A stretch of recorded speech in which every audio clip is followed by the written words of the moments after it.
What is going on, YouTube? This is Jim back with another video live from Los Angeles, California. So doing everything on my phone today, a little bit different format. What I wanted to talk about was that Stadia reveal yesterday. I got a lot of comments on my YouTube videos and my Twitter asking me, are you going to talk about it? And I didn't really have much to say, but since you guys want to hear me talk about it, here we are.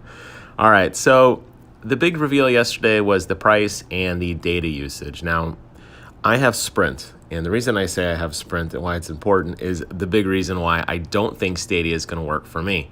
There's a chart that they showed at the bottom of this graph, which I'll get to in a second, showing off your recommended data usage. And I can tell you that with Sprint, walking around, I definitely don't pull down 10, anywhere close to 10. I just did a bandwidth test. I'm getting about 6.5 right now in this hotel room. So it says a recommended usage is at least 10.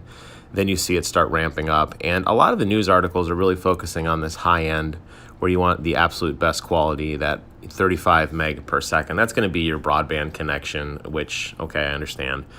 And what the press really seems to be focusing on right now is that if you are streaming at that high end, which is your 4K HDR video at 60 frames a second, you're going to chew through a terabyte in a very, very, very short amount of time, a little over 60 hours, which for a normal gamer, that is really not that much. Most of us play multiple hours a night, and most of us don't seem to have a good grasp of time. As we always say, we have gamer widows. That's what my wife always calls herself, a Gears widow. So I get it. A lot of us just lose track of time. But that's why I don't think Stadia is going to work for a lot of us, is because the hardcore gamers are going to not stream things. They're going to use their nice Xbox One X's and their high-end PCs and PlayStation Pros and such to get that high-quality image, which is just always going to be better than a streaming image. So the fact that there is a limitation on the data, on the high end doesn't bother me. It's that low end. And this, I think, is supposed to appeal to people who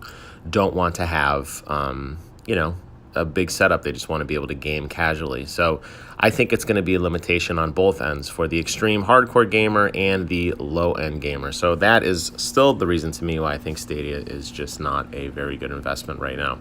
If they do come out with a 30 FPS variant in the future, that might be something worth considering. Maybe the data usages won't be as bad. Maybe we'll be able to get a little bit better performance on our cell phones. But as for now, people like me, this is definitely a hard pass. Talk to you guys later.